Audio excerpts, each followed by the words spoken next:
Hello, people. My name is Seth Perler, and I'm here with Debbie Reber. Hi, Debbie. Hello. So, hi, everybody. This is my. We both just took a big sigh. We have a heavy topic today, parents. Parents and teachers, mostly parents. There might be some therapists and admin and a good handful of teachers watching this or listening. So, I'm Seth Perler. I'm an executive function coach out of Colorado, and my site's sethperler.com if you're not familiar with me. And this is my good friend Debbie Reber. Debbie, you want to tell them who you are? Sure. I'm Debbie Reber from Tilt Parenting, the Tilt Parenting podcast, and the author of the book Differently Wired. And all of my content is at tiltparenting.com.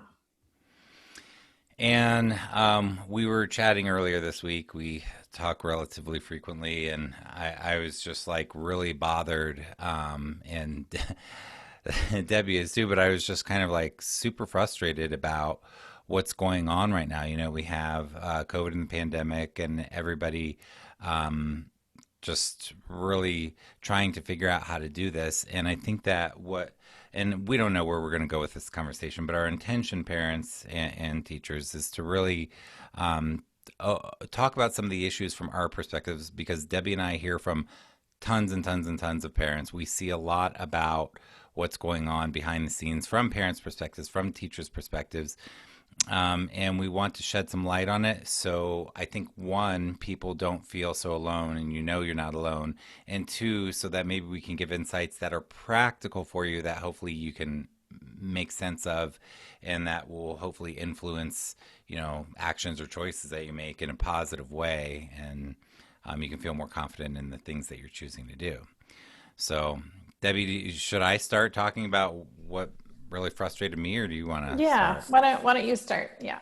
Okay, so as an executive function coach, what I do is I work with kids who tend to fall through the cracks. And I will say, Debbie, a lot of the kids, the neurodiverse kids, the differently wired kids in her audience, or the kids of her, the parents in her audience, they too often fall through the cracks in many ways.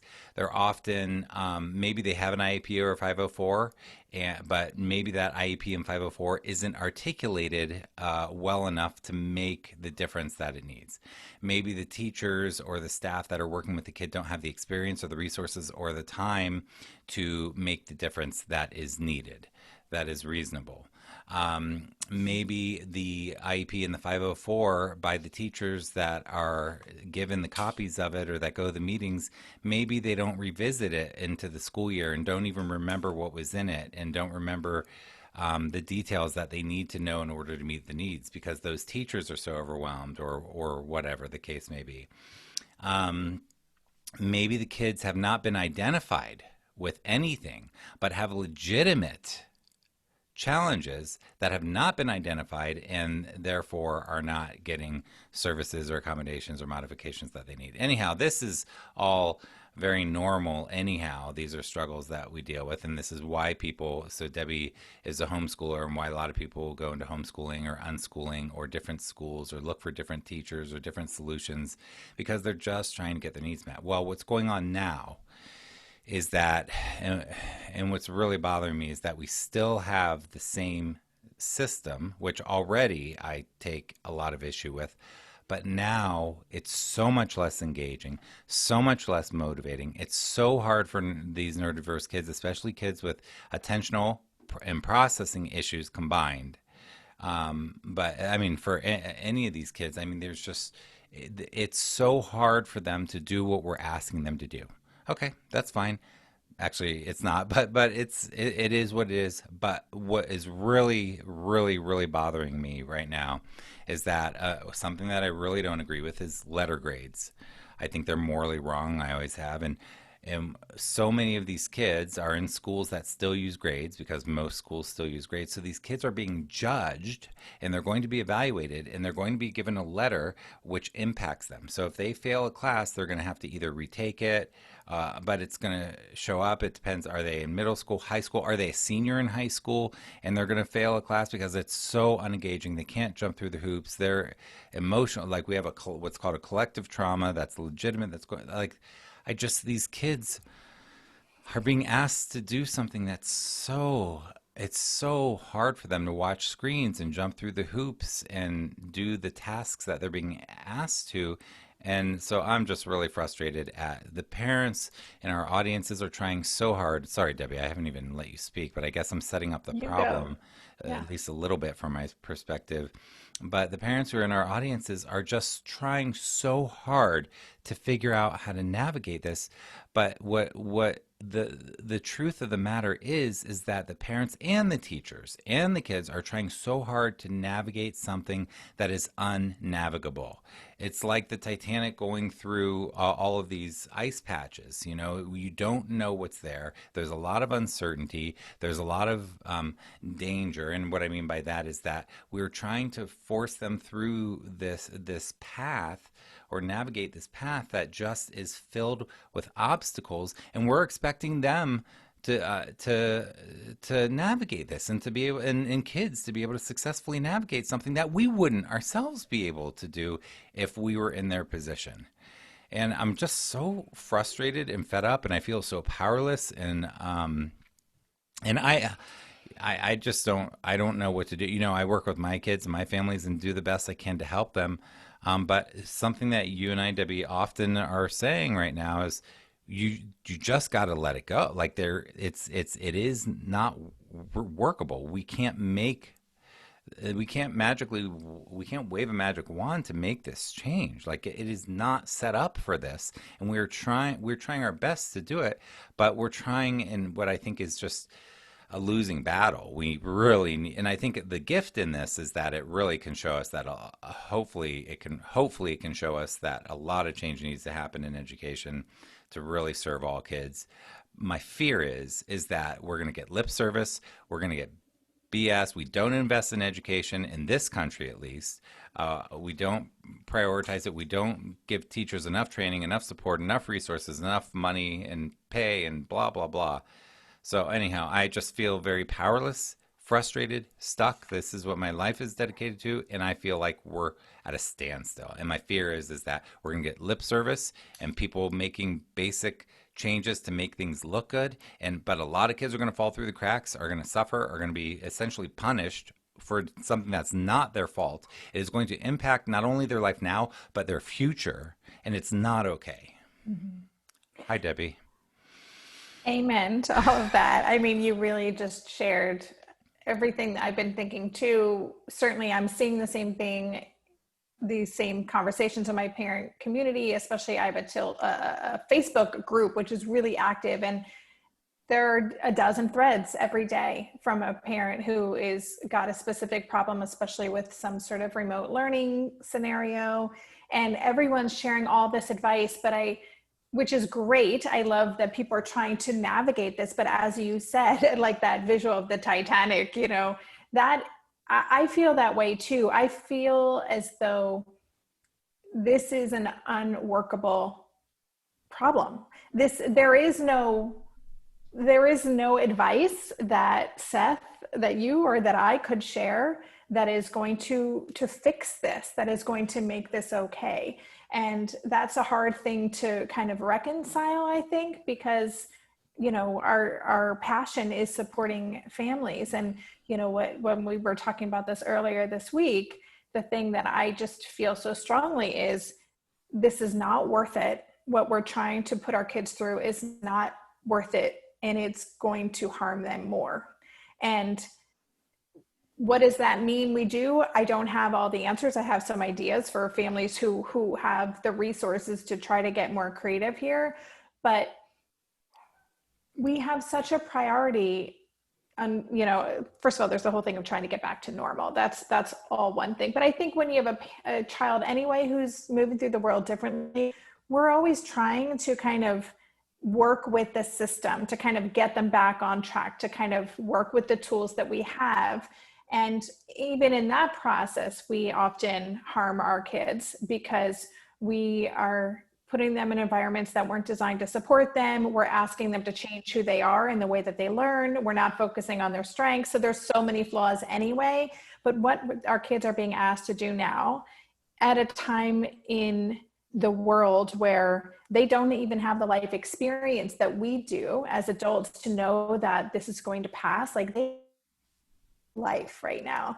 And I can't imagine how that must feel to feel like, okay, the rules have changed. Everything's scary. There's no end in sight. And I'm getting, robbed of my childhood and, all of these things. And yet they're supposed to kind of keep showing up and even working harder in a system that is even less designed for who they are. So kind of where I land with this, which is how we decided to even do this conversation, is I really believe that if we can say, sorry, not happening, if we can kind of use our voice more in talking with our kids' schools and kind of setting boundaries and saying, this is not doable or workable for my child, this is creating emotional harm, this is ramping up anxiety, here's what we're willing to do, here's what could work for our family. If you have the bandwidth, and I know we're all hitting a wall, a collective wall, I've been feeling it very much myself, but to kind of let go and really recognize where we're feeling like freaked out about the uncertainty and about what would it mean if we do kind of break all the rules right now and we go our own path. Like, that's a scary thing to consider. But when you consider what's at stake in our kids' love of learning or self-awareness or feeling good about who they are, it's a gamble I think is totally worth taking.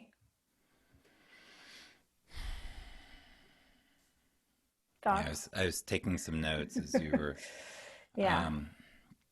Yeah, one thing that you mentioned was voice.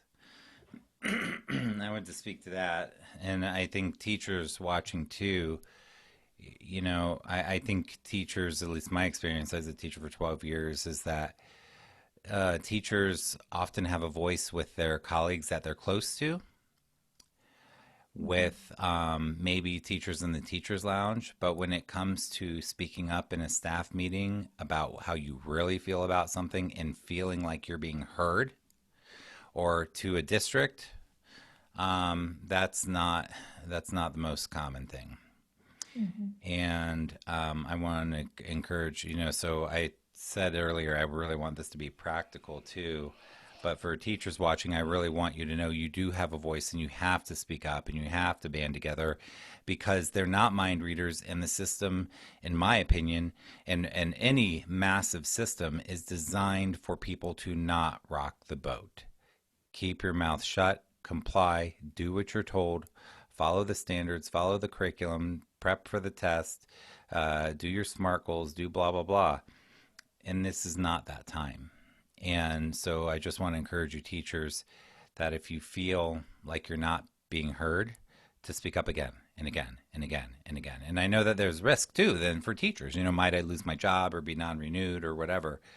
But you're not alone in wanting to voice things and have outrage and frustration and be able to say, okay, I hear what you're telling me, but this isn't working. We need, so that was one thing I thought about. And then for parents with the voice too, yeah, the squeaky wheel gets the grease. And so I've been wanting to start a new podcast. I don't mention this much in public, but for like 5 years, and it's now in process. Danny and I are meeting about it next week. And trying to actually get the site going. But but part of the reason for it that I want to have it is because there are so many parents and teachers that tell me the same story over and over, but they don't share it with everybody. They feel like they're the only one. They feel very alone. They feel like when they try to share the message that they're shut down, or that they're not encouraged to speak, or that there's something wrong with them or something like that. So, but parents, they are not mind readers. You have to advocate and advocate again and advocate again and advocate again. You don't let any shame or being told you're a helicopter parent or stuff like that dissuade you. Be mindful in how you articulate yourself, and don't just write. If you're writing something, for example, like a mono paragraph 4 pages long, but Keep it simple. Be like, this isn't working. And as Debbie said, we don't even know if this will work, but here's what might work. Is you said that very sort of threw that in there. Here's what might work for us. Like, get those messages out there a lot. I mean, teachers are doing the best they can do, Yeah. but they don't know. So, and one last thing, Debbie mentioned bandwidth, and Marlo Payne Thurman talks about this circle and how each of us, I definitely changed her, how she describes it. But the way I think of it is we have this circle of energy every day, and we have 100 points of energy. And once 100 points of energy are reached, we should go to sleep and rejuvenate and regenerate and rest from our day. But when we go beyond 100 points, we are then in our reserves, which creates anxiety and depression and frustration and relational problems and internal conflict and feeling exhausted physically and yada yada. And our energy goes to 4 places: social, emotional, cognitive, and physical. So imagine our kids, how much bandwidth do they have in a day, and what are we asking them to do, and is it balanced? Oh my God, when our kids with attentional and processing issues have 3 or 4 hours of homework after having to watch a screen all this time, and then the homework is, it's just like, it's not workable. Yeah. I agree with that.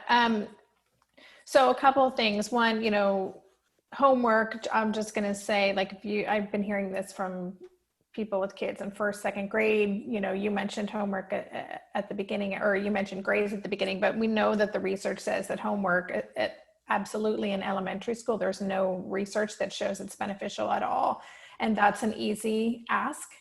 That's a very clear thing. My child will not be doing additional work outside of school. Or my child will do X, Y, and Z that's kind of focused in their area of interest, something like that. So that's something we can ask. I think it's also important when you mentioned being the squeaky wheel, having solutions, saying this is what we are going to try, this is what we're doing, as opposed to just saying this isn't what working, help. Because yes, I think teachers are so overwhelmed right now. This isn't the way that they want to be teaching either. So if we can offer solutions that are clear and that kind of prioritize the child's emotional, mental well-being, which is what I think we have to focus on right now more than grades, more than anything else. Because really, grades don't matter if a kid is not thriving and if they're going to tank. They just do not matter. And we know there, you talked about collective trauma. Like, this is a heavy time. Actually, just read an article this week, which has gotten a lot of buzz about our surge capacity being deleted in this moment. And our kids are feeling it too. So really prioritizing our kids' emotional, mental health, looking at the workload that they have, looking at what their day is like, seeing what kind of creative solutions. I have friends who have looked at their schedule and said, okay, and these are kids with attention issues, and said, these 2 classes will do with you. We're going to do this on our own.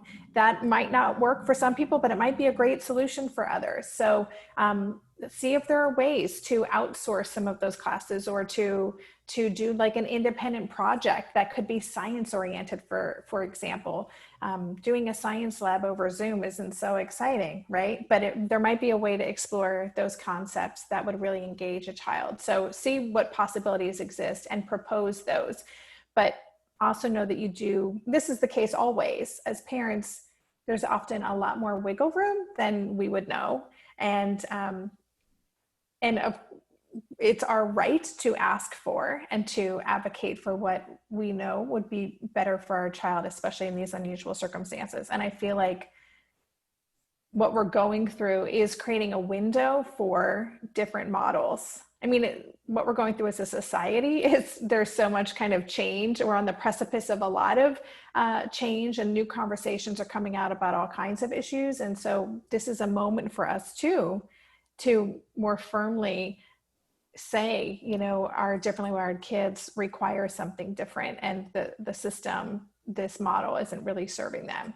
So those are my kind of more concrete things to just kind of think about creative solutions, to know that there's more than one way for this to look, and to think about how can I be sure to prioritize my child's mental and emotional health in this moment, because that's got to be number one above everything else. So, yeah, the seeing the SENG is social emotional needs of gifted, and that is, and as teachers, we learn a lot about social emotional needs of kids, and that I like that you said that. I think now would be a good time to sort of back up for teachers and parents to sort of zoom out and talk about what do kids need? So let's say that we threw everything out the window. How can we start from sort of a big picture and then because I think for parents and teachers, for you to be able to, you're told, the parents, you guys are told from the school, this is what you're supposed to do or what your kid's homework is supposed to be or whatever. And for teachers, you guys are told this is what you're supposed to teach. Mm-hmm. And forgetting the supposed to, with what is our own value system of the big picture of what they need. So I know Debbie and I know each other well, so we're very much aligned on this, although we probably articulate it very differently.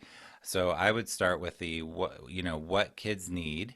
One thing is relationships, learning how to have securely attached human relationships.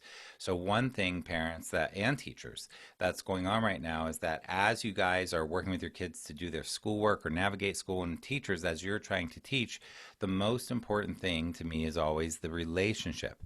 Are we co-regulating and attuning with the kids? Are we noticing what's going on in their bodies and their emotions and pausing and addressing those needs so that we're building secure relationships so that our kids feel secure, self-confident, know who they are, know tools to work with difficult emotions, difficult circumstances, so that when they're older and they start their own life, they've been practicing tools for that for many years.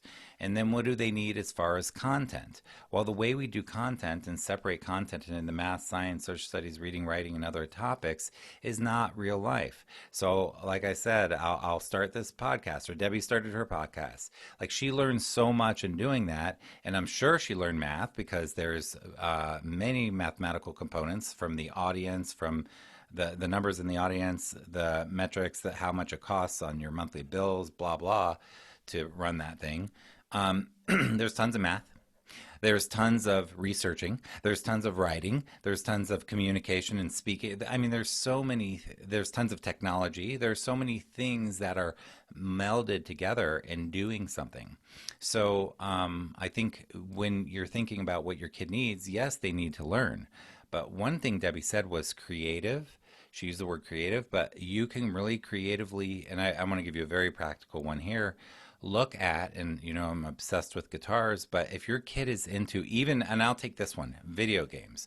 A lot of kids, I don't want your kids playing video games 24/7. I do not think that's a valuable. Is there some learning? Sure, but is that overall the best use of their time? 24/7? Not in my opinion. But there are so many ways you can use that video game. So you as a parent can, and it doesn't have to be tested. They don't have to write an essay or anything, but they can learn so much if you do a little research about the video game, about who created it, about how video games are designed, about coding, about the history involved in the video game. I don't know, but about the math, the science, the history, the reading, the writing, finding articles for them, finding, so you guys can, the point, they can create their own games. They can create a PowerPoint about the game. And this may seem, well, I don't think it does seem silly. I mean, to create a PowerPoint like about their favorite game is valuable. They're learning how to communicate. They can learn to do an argument paper, a persuasive paper, whatever. I'm just showing that you can incorporate, and teachers too. I mean, Debbie said passion-based, interest-based, curiosities. I forget the word she used, but like how we can teach the thing and break away from the curriculum, because the curriculum are often very black and white. And for you more experienced teachers, I know you guys probably take a lot more liberty to differentiate. But for newer teachers, like, really, this is a great time to look at it and ask your gut. If you have that gut feeling that this isn't going to work, but you feel the pressure from the district or the school to do it, listen to your gut feeling and figure out how to differentiate it and make it more interesting, flexible, change the way you're grading, change to rubrics that are more open-ended, choice-based, democratic, allow them to weave in Mm-hmm. their passions and interests and curiosities. And then I definitely want to say, well, I guess I don't want to get too off task, but I want to go back to the less is more. But I would just want to talk about, first of all, the what's the priority. I was trying to zoom out, and the priority was what curricular things you want them to learn: social, emotional, relational. Debbie said earlier, self-awareness, metacognition, introspection, self-reflection. This is a great time for parents and teachers, but parents especially, to help build self-reflection as well and self-awareness of who they are. So that may not seem like you're doing curriculum, but that is important for our kids to have in life. And just, I guess, get everything you can out of this time, because there's a lot of value to the brain is still growing, the brain is still developing, neurons are still connecting. There's a lot of value that you can implement into this time. I mean, getting habits for fitness, habits for sleep, habits for the foods that you're eating, researching foods, teaching your kids how to cook. I can't tell you how many college kids I've worked with that don't know how to cook. They don't know how to do their own laundry. They don't, these things can be learned at these times too. These are valuable, important things. So there's just a little rant on some of the zooming out on the big picture of what they need. How might you articulate some of the big picture of what they need so that they can filter Yeah. differently?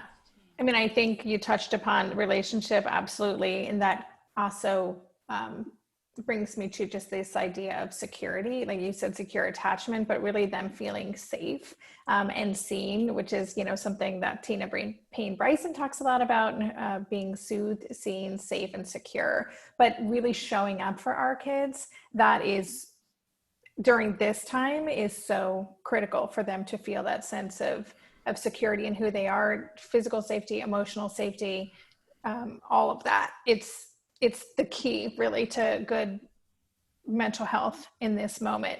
I love what you talked about with the homeschooling. As someone who homeschooled for 6 years, this is what I did. It was all about interests. It was all about, and in fact, my son he still plays it a bit, a game called Kerbal Space Program, which is like where you're running your own space program. And he's done a high school level physics class. He's doing an honors astronomy class right now. And I just heard from the teacher that Asher already understood I'm not going to use the right words, but he understood this equation for something. He didn't necessarily understand all the math behind it, but he understood all the concepts because of that game. He's also created he's known trigonometry because of that game. Like he came into these classes with this knowledge base because he dove deep into that game. And so as parents, it's really important for us to show interest in their games. So if they're really in Minecraft, there's so many learning opportunities. And so if your kid is into Minecraft and you don't really get it, like ask them to kind of explain how it works and ask them probing questions and see if there are other ways to kind of expand that. I think there's so many opportunities, and there's nothing like how a child feels when actually their parent is showing interest in something like that they may get the impression that it's like a waste of time, or that we don't respect what they're doing. So there are tons of opportunities everywhere. I would love that you talked about the life skills, the self-awareness, and then also, what our kids really need, what we know kids need, is to feel a sense of control, right? That is one agency, of the agency, competency, those are some of the most important things that they will need when they are ready to launch. So, and at a time when a lot of kids don't feel a strong sense of control, it's really beneficial to try to create opportunities for them to have choice.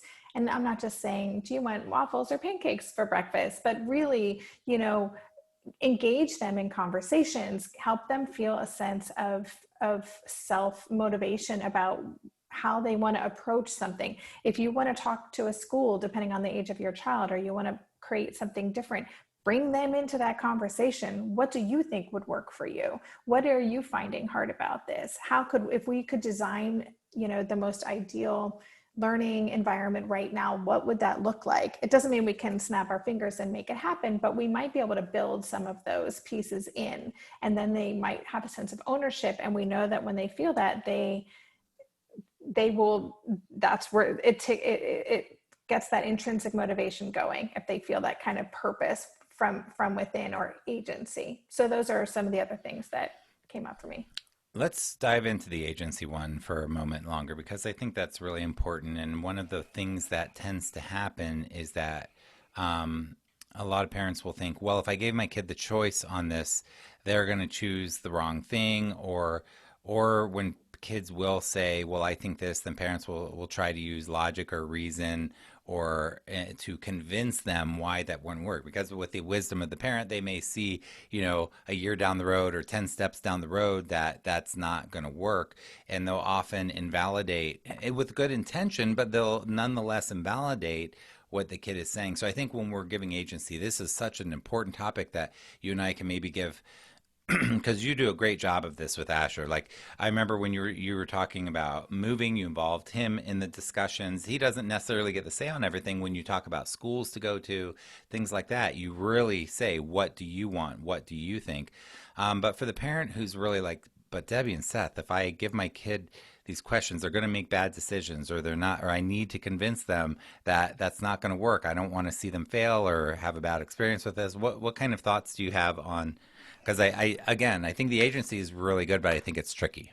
It is tricky. And I think, there's two things that popped into my mind. One is Dr. Ross Green's work where he has the, proactive and collaborative problem solving, which is also a way of building agency. It's going into a situation where there is tension or there's a lagging skill or there's a problem that you're trying to resolve, and you're going into that conversation with your child without an agenda. You're going in without knowing the outcome you want. And that is really hard because we think we know what's the best solution. And so part of it is just being willing to listen to our kids if we're doing that problem solving and saying, well, we can give this a try for 2 days. Let's see how it goes and we'll circle back. So part of it has to be our willingness to play in this. If it's a safety issue, that's a whole other story. But if it's something where we have wiggle room, have more of a curiosity or an experimental mindset. The other thing I was thinking of especially with older kids, and this is, really stems from Ned Johnson and Bill Stixrud book, The Self-Driven Child. But, one of the phrases I say a lot is, I trust you to make your own decisions and to learn from your mistakes. And so part of this is us just recognizing that our kids need to screw up. They are going to need to fail. They're going to need to learn things the hard way sometimes.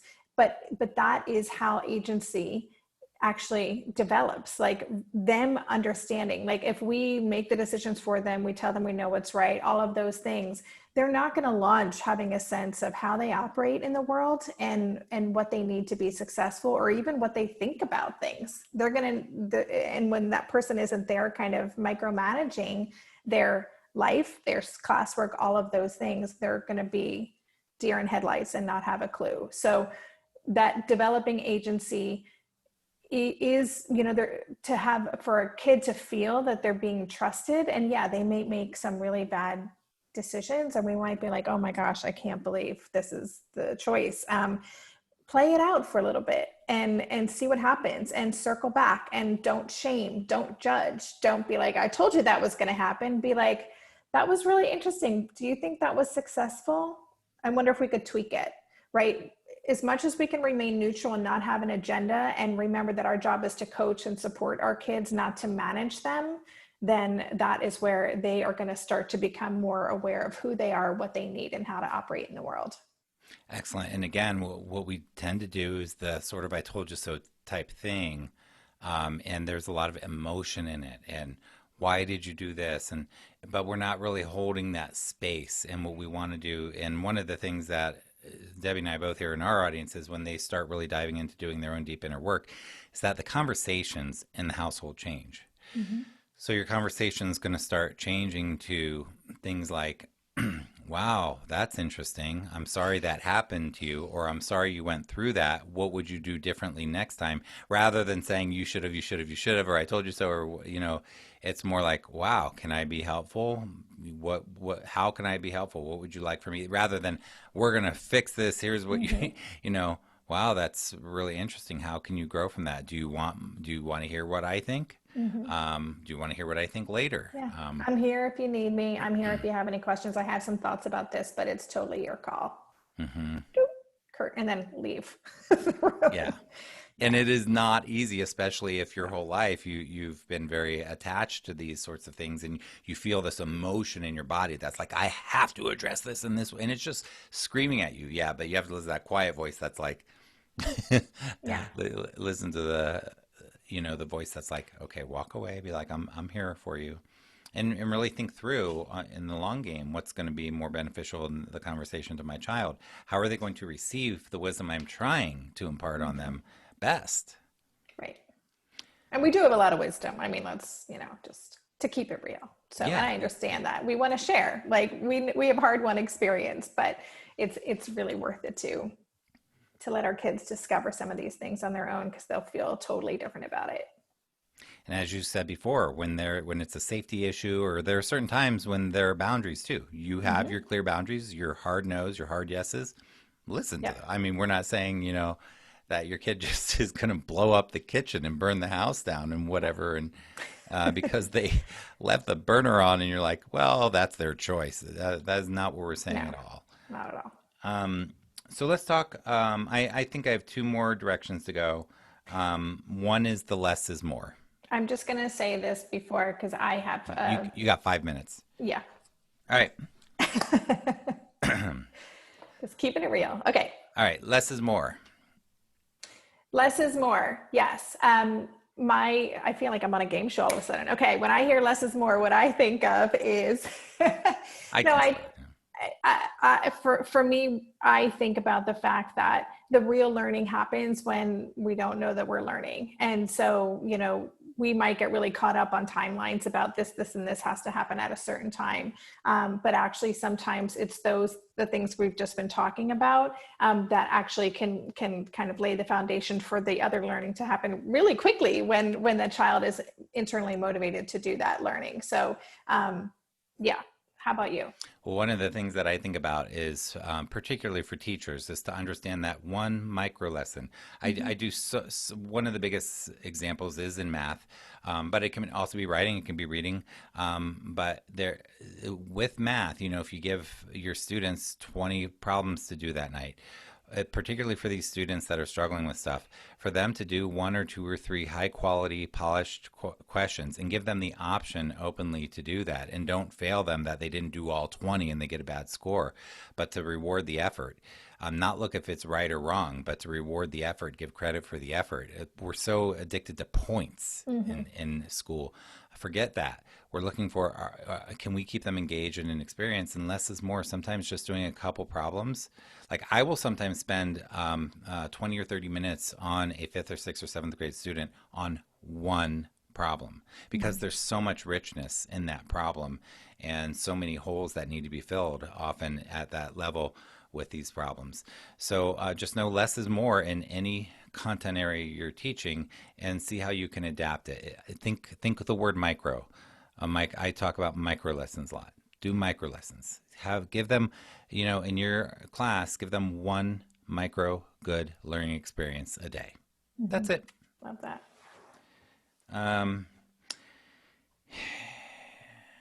Yeah, and I guess my last words for teachers in particular, in 30 seconds or less, because Debbie has to go, is really, teachers, just I'm a big fan of rubrics. Differentiating content, process, and product, the democratic process, giving them choice, trying to tailor it to their interests. And this is an art, so I'm not giving you a 2-second, just go do this. I know it takes time, but it is less work for you teachers in the long run, actually, when you use your artistry and your craftsmanship to craft micro learning experiences that land, and really I think teachers be aware of that what people aren't telling you, that they're struggling, the amount of time it takes just to find what the work is and to get clear on it. And so just being really aware and giving them the benefit of the doubt, I think it's really an important time, and just building the relationship. So I guess those are my final words for teachers, and my final words for parents, I guess, would be really consider what you're prioritizing. You have 16 waking hours a day with your family, or in general. Where are you going to prioritize your energy? Is it in getting the stuff done and having them jump through the hoops and finishing all the homework and blah, blah, blah? Or is it in relationship or self-care or enrichment activities or creative learning experiences, or nothing, vegging out and saying, you know what, we're taking a mental health day from school, even though it's Monday on the first day of a week. And, you know, you just need it. Like, really, I guess, listen to your heart. And the mind is so noisy, so much static and clutter. And listen to this and follow that and keep following that, I guess would be my final to parents. Seth, I don't know that I can say anything better. I could reiterate what you just said, but I feel the same way. Just, for parents, just be present. As we're all spread thin, but try to make a moment every day where you can just be fully 100% present for whatever your child needs to share with you or they want you to do with them, even if it's just sitting on the bed while they're doing something with their headphones on and ignoring you. Like, just show up for them every day. Awesome. All right. I know Debbie's got to go. If you like it, give it a thumbs up. Leave us a comment. What'd you think of this? What are your thoughts? Do all the things. Sign up for our stuff. Share it like crazy. We put our hearts and our lives into our work. And we really, really, really, really wish you the best in this very difficult time. Yeah. Thanks for the conversation, Seth. Good luck, everybody. We are thinking about you. All right. Take care, everybody.